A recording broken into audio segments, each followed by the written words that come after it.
Hey, everybody. Nice to meet you all and nice to be here with you.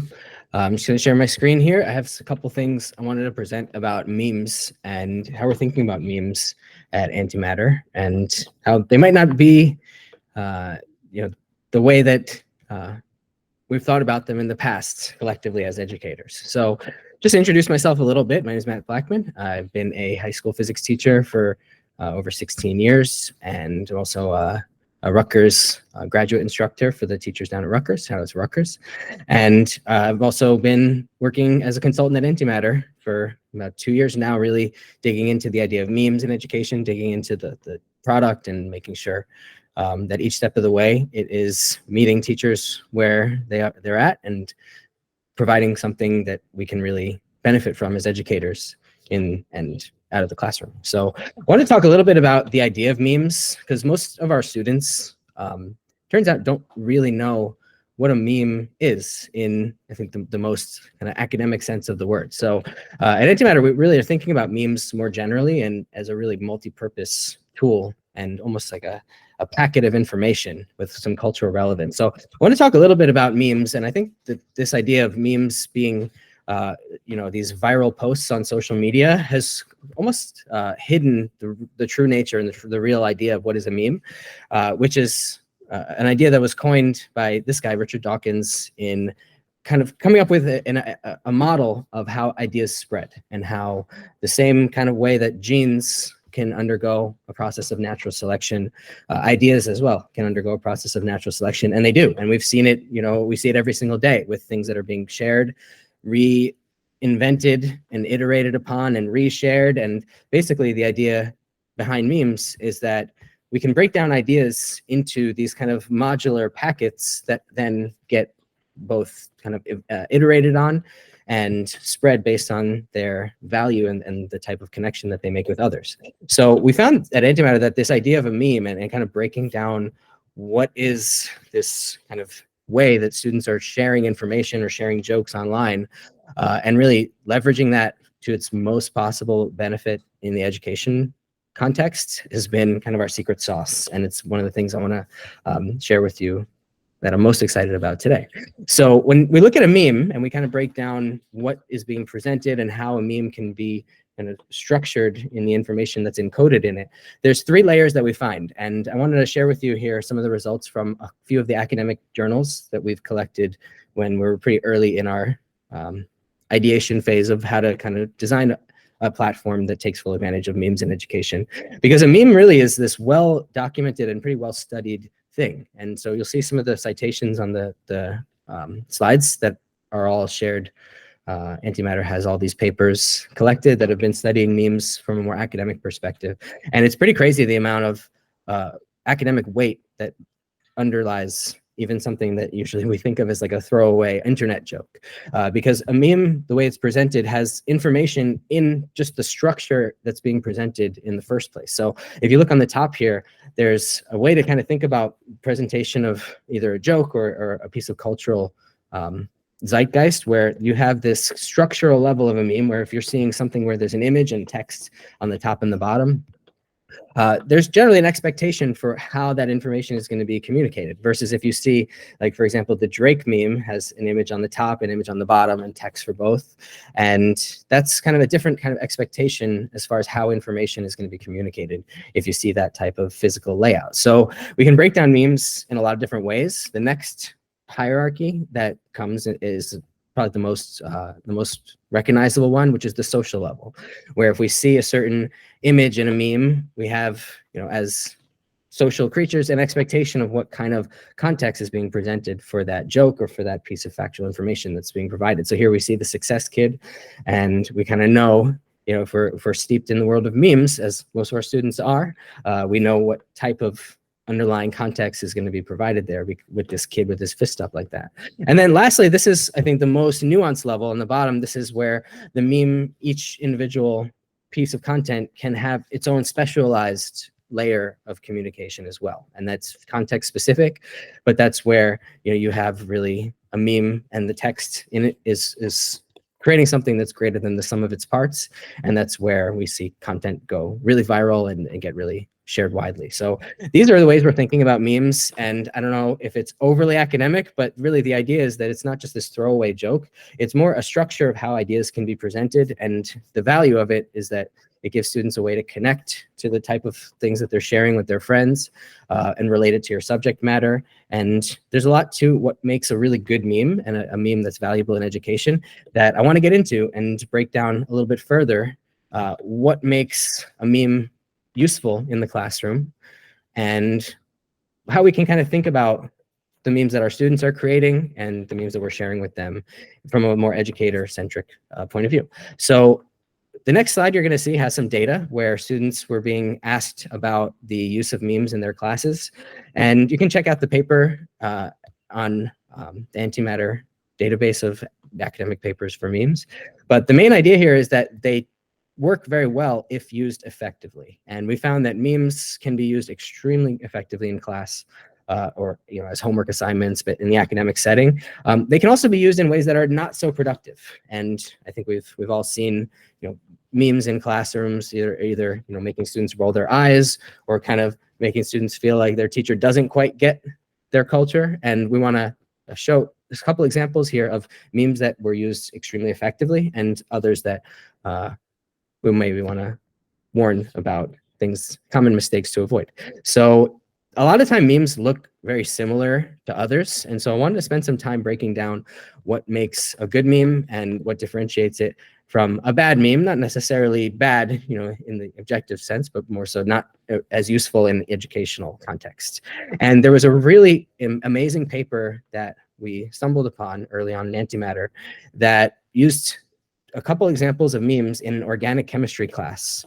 And I wanted to show you two of these memes that they were studying. And this is in an academic journal that was seeing how students responded to the meme on the left and how they responded to the meme on the right.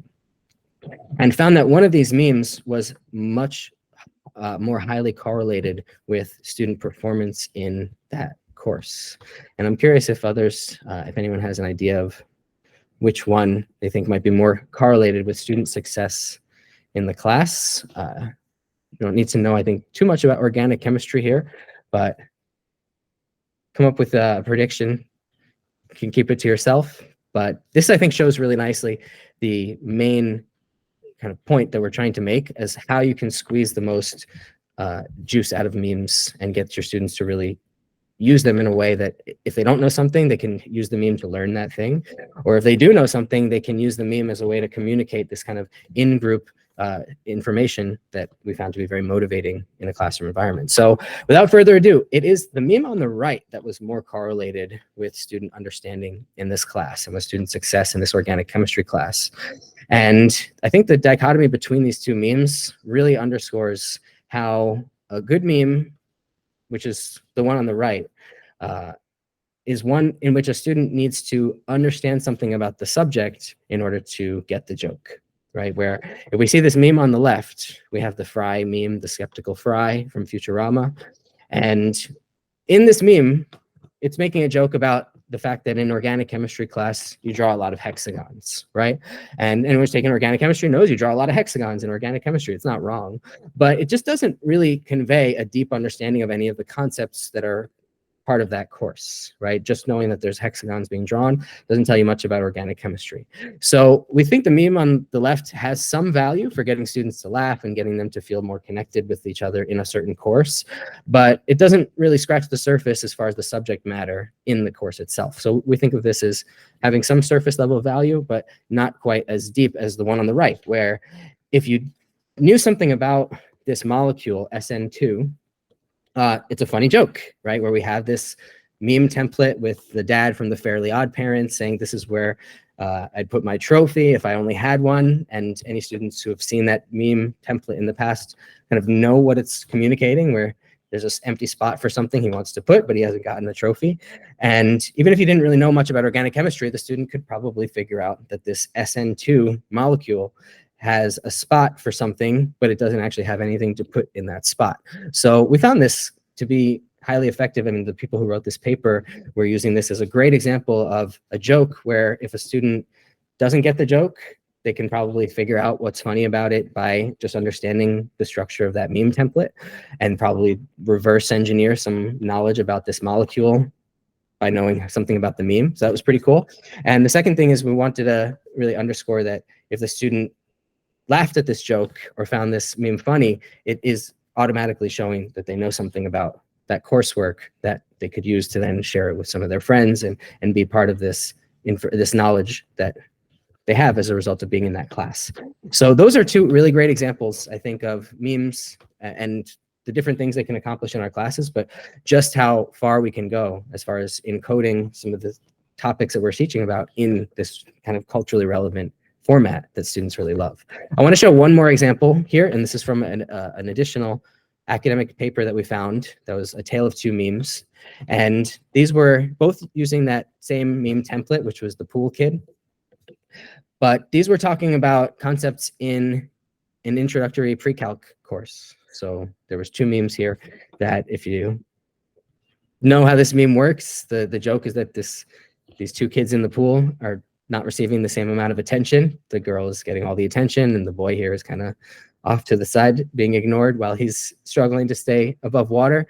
The idea here is that something is being neglected. And in the math context, we see here that two things that we're making a joke about are one in calculus, whereas this plus C is often ignored by students. And so this is a funny way to remind them that there's this thing that they often tend to ignore that's really important in this calculus topic. And on the right, you see the same idea with taking a square root of a number, where students always remember the positive of the square root, but a lot of the time they just ignore the negative square root as well. And this was something that spurred on some really engaging conversations. So in this paper, they studied students who were consuming these memes and talking about them, and found that the conversations taking place were highly productive, and that the meme itself was way more than just a throwaway joke. This was presenting a memorable way for students to internalize the fact that they needed to account for negative roots, they're taking the square root, or that they need to account for, something that they can connect to this meme that they can then, internalize on a deeper level because it's relating to a joke that they've seen before or something that they find funny for the first time. So we found that these types of memes where you need to understand something about the subject, something about the meme itself, and that synergy between the two ends up resulting in some real educational magic and students really feeling motivated, getting excited about their learning. And we really have been seeing things in this light where memes can have a lot of different roles and they can really get a subject to become even more engaging for students in a lot of different ways. But they have to be designed carefully. So just using memes and posting them on your classroom wall, we found is not enough. We have to really not only help students understand that memes are helpful to communicate ideas in these memorable ways, but also kind of help students break down that their own understanding can be encoded within the memes in a kind of puzzly way. And we call these memes these complex relationship memes, these puzzle box style ways of encoding information. So I want to break down 3 categories that we've been looking at in how you can think about a meme. And not all of them fall exactly into one of these categories, but these are generally a good rule of thumb to keep in mind when evaluating and coming up with your own memes. So the ones that we see the most often, these would be like your hashtag teacher memes, things reminding you to do your homework and not submit late assignments and so on. Things that allow students to connect with each other about being in a class or having a shared experience that isn't necessarily specifically talking about a subject matter or concept in that class. We think of those as camaraderie type of memes, where students are communicating a shared experience they have. If there's a challenging part of the course, they can kind of share in that challenge and make a joke about it. And we find that that really helps build classroom community and foster a sense of belonging and connectedness to your environment in class. So the camaraderie type of memes, these are the ones where they're about the class or about the teacher or about something as being a part of that class that isn't necessarily the subject matter. Next one in terms of complexity is the knowledge or terms kind of meme, which would be one where there's some information that's being encoded in the meme. Usually that information is either a definition of a term, some mnemonic device to remember a list of facts, or something that's pretty much information that they can remember a little bit better as a result of recalling back to that joke. So that would be a pretty useful, but also kind of a little bit some more surface level use of memes, where there's some information in there. The information is encoded in the joke, but that's pretty much it. The next one we have, and this is the hardest one to come up with, but also what we found to be the most powerful, is the one on the right here, and that's complex relationships, where if you see a meme that encodes an idea in a very clever and funny way, where in order to get the joke, you have to know the topic that this joke is about, that to us is like the holy grail of how we can not only give students memes to evaluate and digest on their own, but if a student can come up with a meme with this kind of level of complexity, then we also consider that to be a student who really understands that topic and is well suited to share it with others and really build upon their knowledge by conveying it in these funny and familiar ways. So these are really, I think, great ways to think about the quality of memes and making sure that you're, not only presenting memes to your students that are of a high level and really getting the most out of that format, but also asking your students to come up with these kinds of memes and making them aware of the fact that if they understand the topic, then it really means that they should be able to joke about it, should be able to come up with creative ways to communicate that topic as well. So I think it's a great chance now that we've seen a couple memes and we've seen a couple different ways of thinking about them to do an activity. And I'm gonna just share a link in the chat here, and everyone should have editing access to the slides on this link. It's in the Google Meet chat, just came through. And if you head to slide number, I'm just gonna, here we go. If you head down to slide number 14, I've collected 6 of my students' memes. Every year we do a meme competition, and I collected them in a way where we can kind of vote on them. And the way we're going to vote is on slide 15 here. Each person gets 5 Rick Astleys. So just pick a group of Rick Astleys that you want to call your own. And I'm going to ask each person to take a few minutes to read through these 6 memes and distribute your 5 Rick Astleys to whichever ones you like the best, whichever ones you think of as being the most valuable, maybe the highest level in that hierarchy. And then we can talk about it. So take a few minutes. They're on slide 14 if you want the bigger version to read, and then we'll vote on slide 15 and see how folks feel about some of these different jokes. And yeah, these are all, by the way, coming from my physics classes. So these are real physics high school students in New Jersey. If you don't get some of the jokes, then gotta take my class. And yeah, these are coming from, I think, our one of our topics at the end of the year in modern physics. So anyway, take some time, see which ones you like the best, and in about 2 or 3 minutes, we'll head to the next slide and see who our winners are. So let's take about 30 more seconds, and we're going to break down from each of these which category or categories it falls under. So would these be camaraderie type of memes, knowledge or terms, or complex relationships? And I think there's a couple of each. So we're going to see a nice cross section.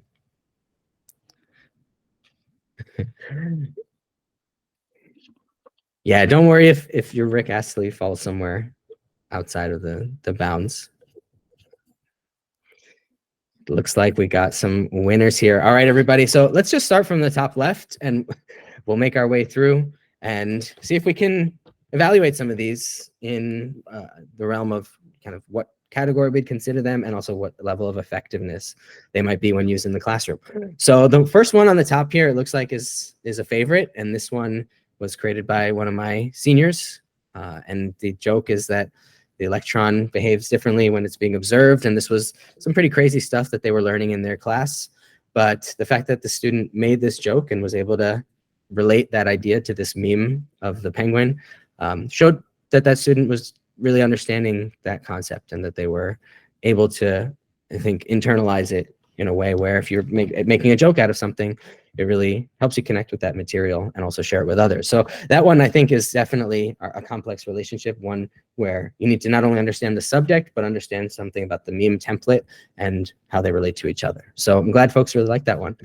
The one on the top right, this is a kind of meme that we see a lot, and we see just up on people's bulletin boards, up on the front door of their classrooms. These kind of memes are more general, like school-related memes. We think of them as being more camaraderie style, where students can share their experience in the class.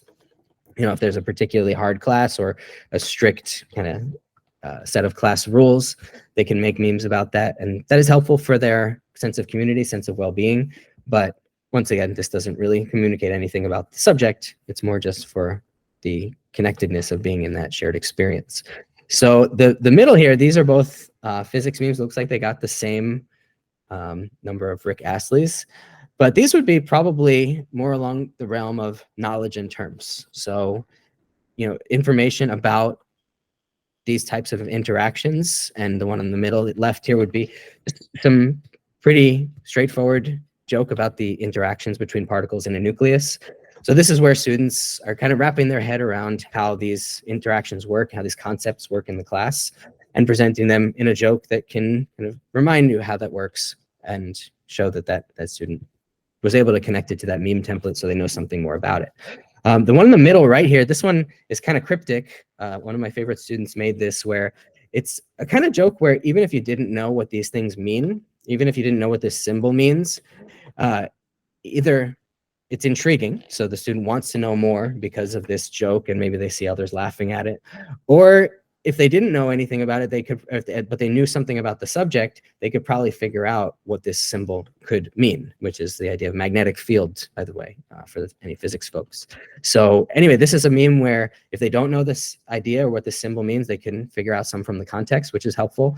Or if they do know the subject, they can figure out what the joke is. And so that's one that we consider to be more of a high level way of conveying that information. And finally, the ones on the bottom here, I'm glad people like the one on the bottom right. The one on the bottom left is, again, more of a camaraderie style meme. So it's a little more surface level, but it was definitely something the students were thinking about post to APs. And so they shared that one on their own personal group chat, and they thought it was really a funny thing to share. But the one on the bottom right, this one was what I think is a great example of a camaraderie type of meme that also has some information from the subject encoded within it, because this was a way for students to kind of communicate their shared experience in learning some pretty crazy topics within physics, where towards the end of the year in physics, we learn a lot of things about light that are really surprising and kind of mind-blowing. And this was students' way of kind of communicating that it was some pretty surprising information that they were being asked to contend with. And a lot of that was communicated in this meme template, where they were feeling like there was a lot of these really crazy ideas and everything felt like a lie, which told me that those students were doing pretty well in that, wrapping their mind around that subject. So that is the last one we're going to look at here. I want to just summarize real quick before we get into our last activity. And I think that there were some really great examples here.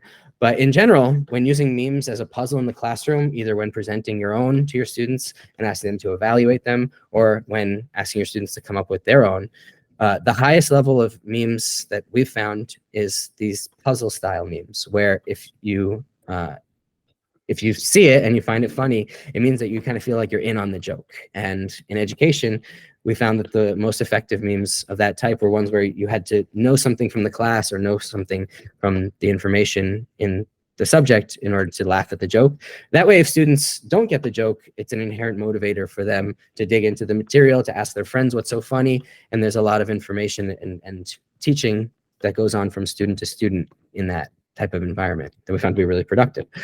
Second thing is that memes, and really breaking down what a meme is, even having this type of conversation with your classes around what a meme is and what makes a low quality meme, what makes a high quality meme, is a lesson in and of itself in epistemology and storytelling. So I actually talked to my students about memes and how, you know, what makes a good one, what makes one where you see it and you think, oh, well, that person must really, you know what they're talking about in that subject.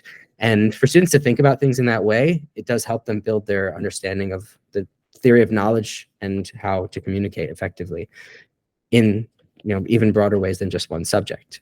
All right, last two things here are memes will make a student want to learn more, because if they see their classmates laughing at something, but they don't get it, there's immediately a teachable moment, usually from their classmates teaching them something so they can be in on the joke as well. And the last one is that these are very familiar images and very familiar types of formats that students have seen on social media constantly. So this is a great way, if the memes that you're choosing or the activities that you're designing are engaging, this is a really great way to help students connect with your material in a way that brings it closer to home, that brings it more into their language, so to speak.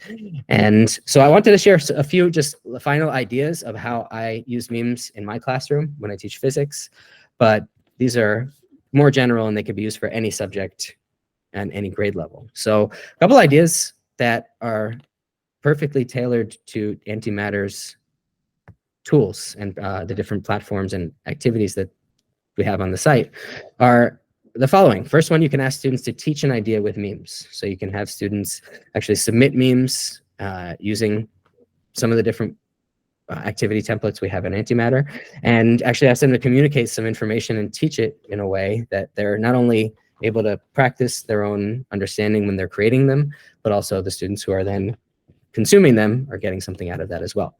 I also ask students to ruin a meme by explaining why it's funny, and that ruin a meme is kind of this self-deprecating humor where it's, you know, explain the joke. If you explain a joke, it's no longer funny, but I'm asking my students to ruin it as a way of kind of, in a more self-deprecating sense, ask them to explain the joke and show me why the meme itself is related to the subject that they're learning.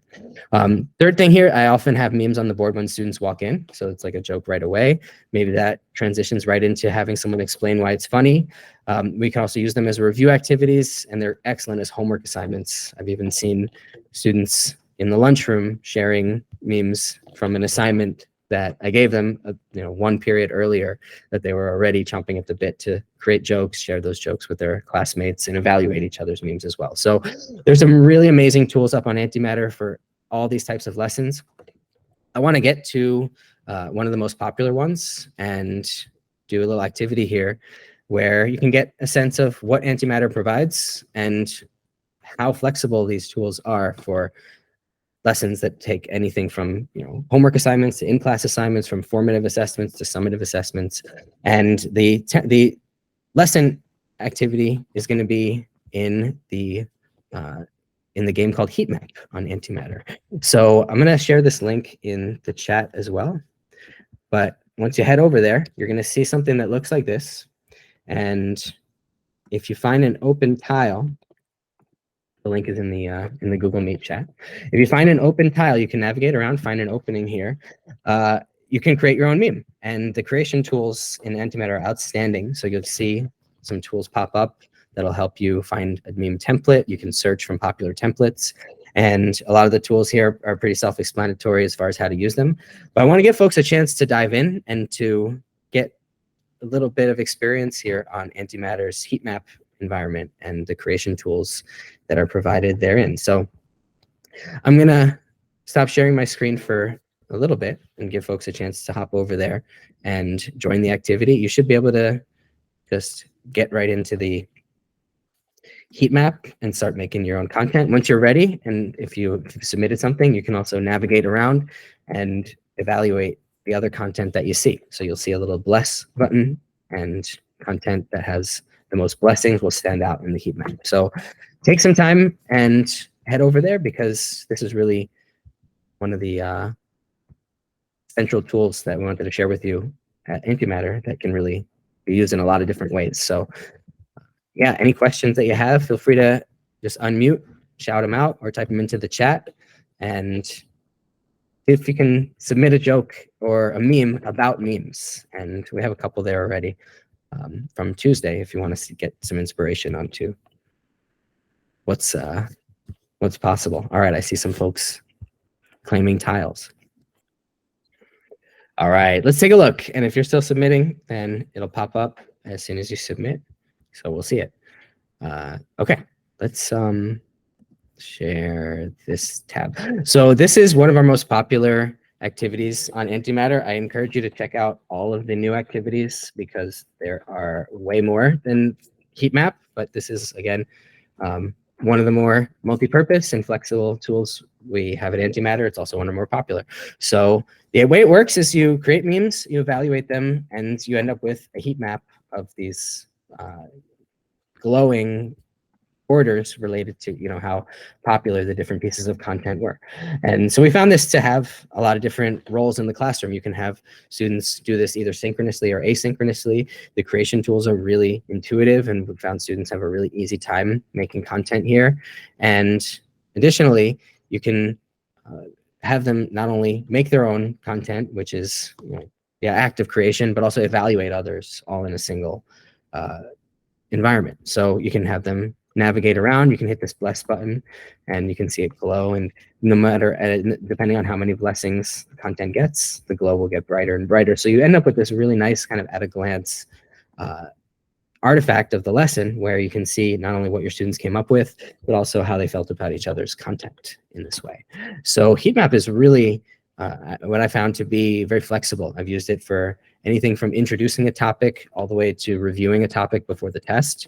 And in classes where students are, I think, using memes in these ways where they're designing these jokes that have some complexity to them, this type of activity can be magical. It can be not only engaging, but also meaningful. It can give you things to use in future lessons where students come up with these just hilarious ways of bottling the content you're teaching them and making it relevant to other students in ways that us as teachers would never be able to do, as far as keeping up with the culture that our students are interacting with on a daily basis. So this is really, I think, some of the secret sauce that Antimatter offers, is this platform where students can engage at all levels of Bloom's taxonomy. And I want to share my screen here, where I have this image that we have usually open in almost all of our conversations at Antimatter when we're talking about memes and their applications in the classroom,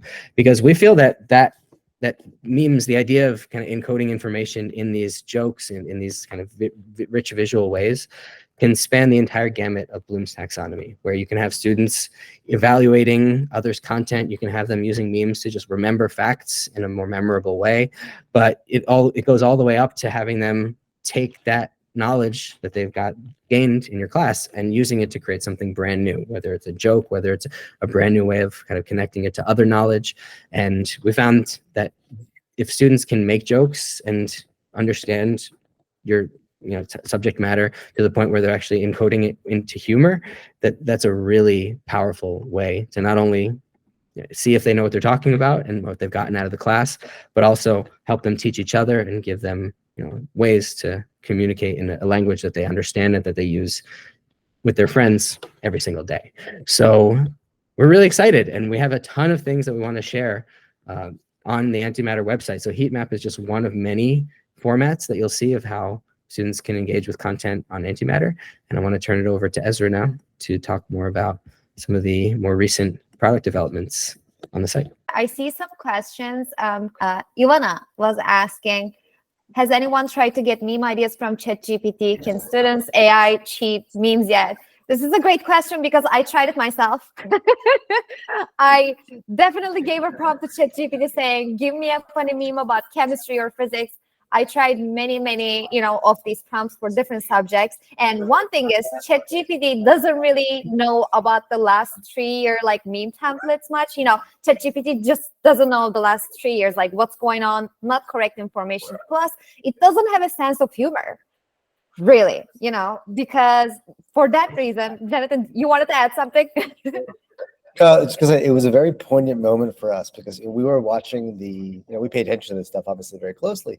We were watching the live stream of the presentation of ChatGPT 4, and during that live stream, they gave ChatGPT a little image of a squirrel holding a camera, and he asked ChatGPT, why is this funny? And ChatGPT said, it's normally squirrels don't take pictures or something like that, right? Sure. I mean, that's kind of impressive. The right answer would have been, that's not funny, right? A little cartoon of a squirrel holding a camera is not funny. And you can think about how far away that is from a meme, where, right, the joke is sort of encoded inside the meme, right? It's not just a funny image. It's that the punchline to the joke relies on your knowledge, right? And so memes, I mean, ChatGPT doesn't have a sense of humor. And it's really not great with either, creating or kind of like solving human-like puzzles. And so it's going to be, let's just say it's going to be a minute until ChatGPT can either even explain memes or create them itself.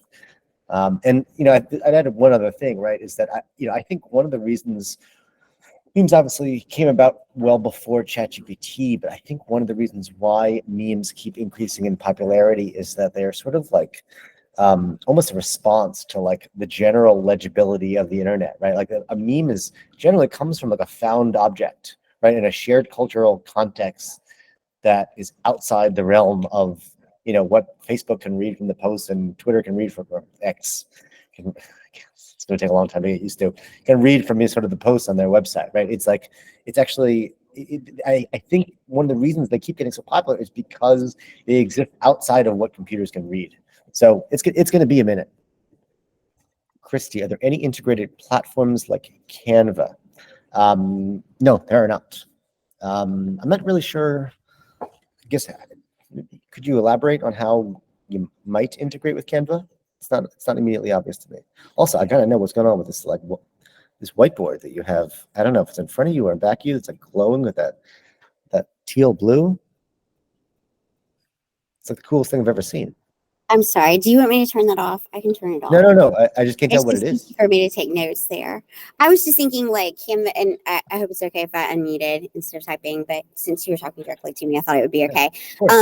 So I was thinking Canva has such a huge repository of pictures was basically my initial thought. We don't integrate with Canva, but you can also just, you can drag any image you want onto the canvas. Okay. And so if you can just go on Google Images and maybe, I shouldn't say this, that you can. I mean, this happens all the time. I mean, what's one of the interesting things about meme culture is that 10 years ago, there was like 100 templates, right? And then I think like over the last few years, it's really expanded, right? Now, like when if you remember the Ever Given, that immediately became a meme template, or like Will Smith punching Chris Rock, right? Now there's just like thousands of templates. Increasingly, what we're seeing is that you can't underestimate how fluent like kids are in this language. The best memes that we see are often collages. So you'll have Niels Bohr head here pasted on top of or maybe to use a timely example, like Robert Oppenheimer's head pasted on the "This is fine" meme, right? And so it's actually the best work that we see, and we see it increasingly often. So we're trying to we've created a canvas that we hope is very expressive, aside from GIFs. We didn't invent meme creation for formative assessment. We discovered it, and one of the things that we found is that sort of the process for running this kind of activity before Antimatter was kind of clunky, right? You have teachers sending kids to whatever corner of the internet they wanted to go to, like ImageFlip or whatever it is, to go make a meme. They'd upload it to the LMS. The teacher would sort of sift through those files and present them on the screen, and ask to discuss their creations. Kind of clunky. And one of the reasons for Antimatter, right, is we do all of this in one place, right? It's like the creation and the evaluation aren't just kind of sequences that the teacher has to orchestrate, right? It's like actually baked into the activity, right? The activities that we have on Antimatter are really sort of like scaffolded activities that do a lot of the heavy lifting for you. And so if you go to Antimatter and sign up, you'll see a number of different activities. This is what I was referring to, right? You've seen heat map. Educated guess is another activity. It's a fun one where the teacher not only sets the topic, but a number of prompts, and each student is randomly assigned to one of those prompts. And they have to create a meme on that about that prompt without using any of the words from that prompt. And then at the end, during the review period, everybody has to decide which memes belong to which prompts, right? Which fosters a discussion about, like why the student made the meme and why they made sort of the creative choices that they did, right? Can't emphasize enough, right? Like the so much of the value of memes, creating memes for formative assessment comes from the discussion itself. One of the things that's very unique about Antimatter, especially in contrast to many other ed tech products, is that the best memes created by teachers and students on Antimatter are published to our Discover page, right? You can go see that on our website. As you can imagine, students love when they get featured in memes of the week. We definitely encourage our teachers to let the kids know that there is a meme of the week. There is a meme of the week section, this kind of hints at where we're going as a company over the long run. Is that we are creating new learning material in the world, right? It's almost like a win-win-win. It's a win for teachers because you have an engaging activity for your students. It's a win for students because they really have to grapple with the subject matter in order to make a good meme. And it's a win for the world because we are adding more learning material, more puzzles to the world. And you can imagine that as this gets richer and richer, we're going to have quite a repository of puzzles, of learning material in the world. And one day, actually, so I guess it's worth noting now, like we also want to help, we want to provide a place for students where they can go deeper, right? If they want to, start off, on some sort of learning path with a puzzle, Antimatter is going to be the place to go. We want to be one of the first bundles of neurons that fires when they're ready to learn about something new. As a teacher, if you see an activity on Antimatter, maybe if you go to one of the memes in the Discover page, or some of the activities that Ezra will share related to back to school, icebreakers, lesson templates, things like that. You can remix anything that you see on Antimatter. If you see a meme, you can actually remix it and create a meme from that meme. If you see an activity that you think would really suit your classroom, in one click, you can remix it and it'll come with the instructions and the parameters for that activity, and then you can share it with your students.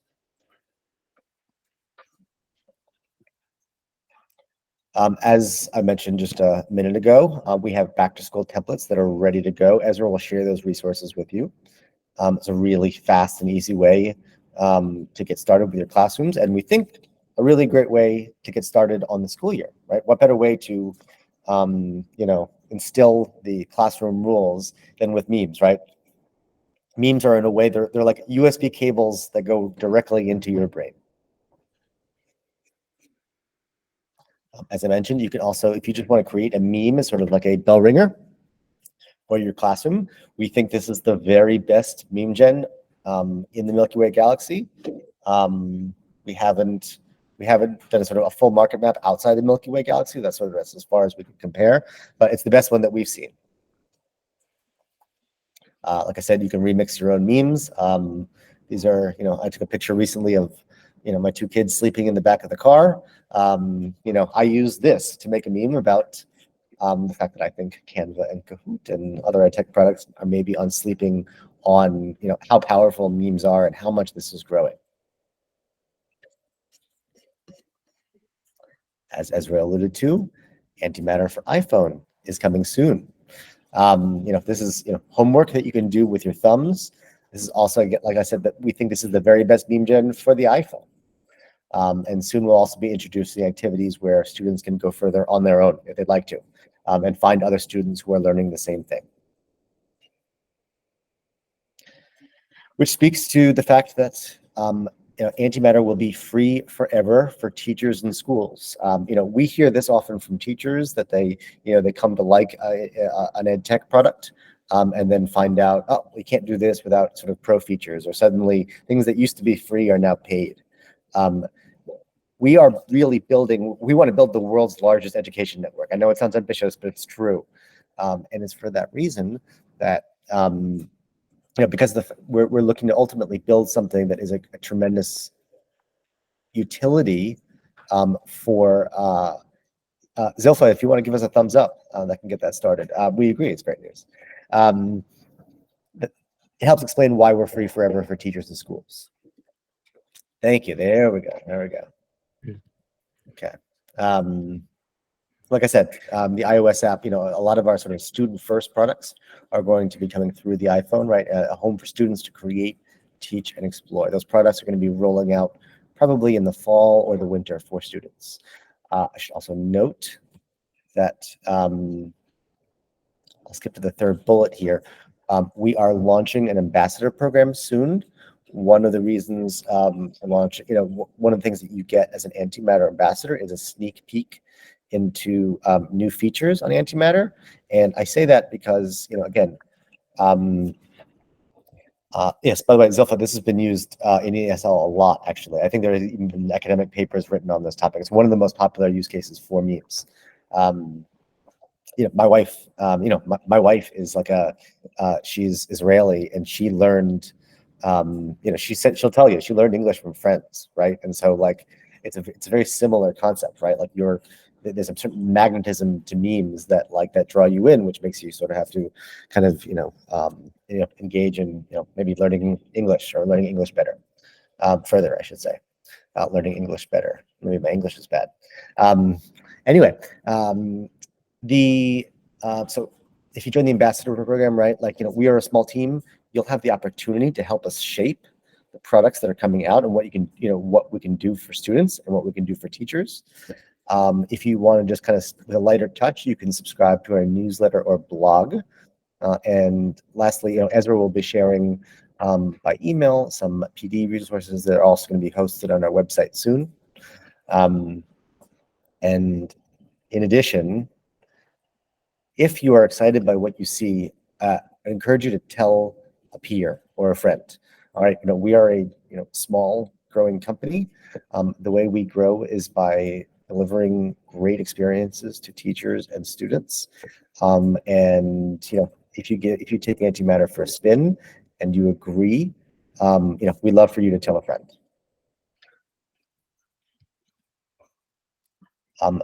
We would also be happy to come visit. So these are the cities where Antimatter teams are located. Sorry, Antimatter, the Antimatter team is boy, I'm really losing my English. Zilpha, I might have to attend your class. Where the Antimatter team, I'll stick with, is located. We love to visit classrooms, right? It's just, generally speaking, when you're building software, it's a joy to see people using your software live, right? For us, it's extra joyous because we get to get watch students make memes about what they're learning, right? And to see them meme and laugh and learn at the same time, I mean, like nothing makes us happier, which is why we love to attend classes. And again, we might learn a thing or two, right? Like every time we attend a class, we learn something that helps make our product better. So if you're located in New York, New Jersey, Pittsburgh, or Los Angeles, we'd love to come visit. So Christy and Ivana, your question. So it's free forever for teachers. What's the business model? In the in the long run, we aim to charge parents and students and learners. We will probably also have an enterprise program similar to Kahoot. But the idea is, we want to be, the largest, most valuable learning network for learners everywhere. And so that's who we're going to be charging in the long run. Does that help answer your question, Ivana and Christy?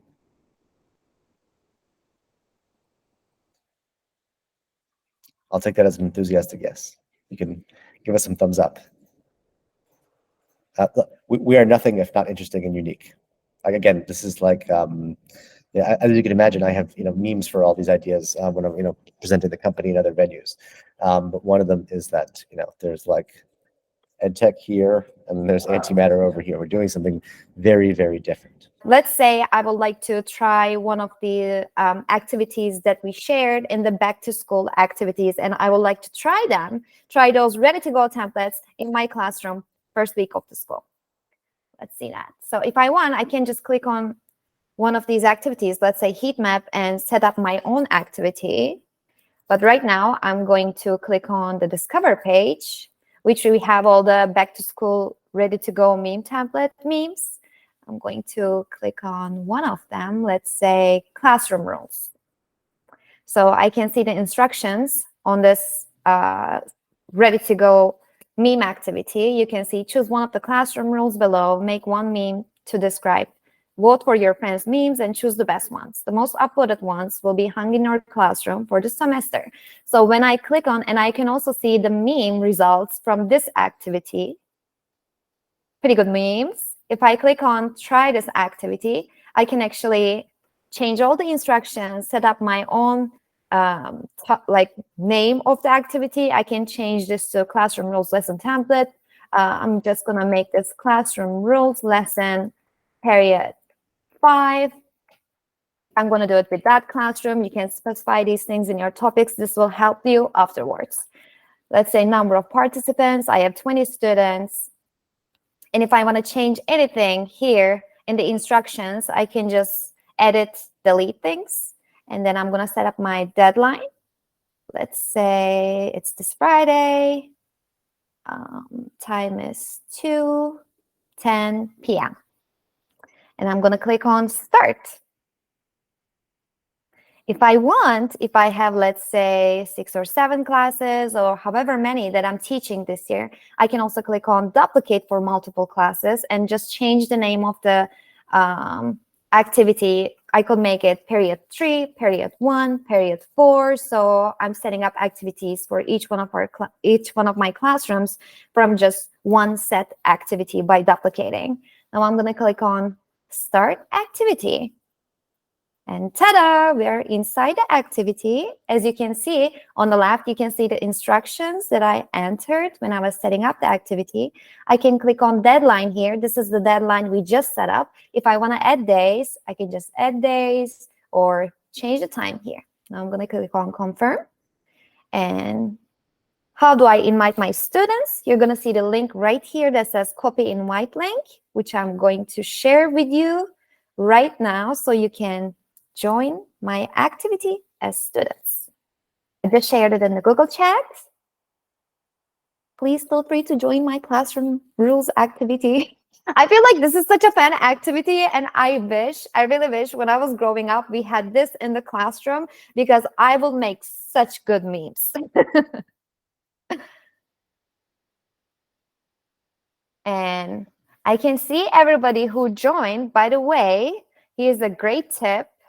I'm going to do this again. On the left, you can see the settings button here, right above instructions.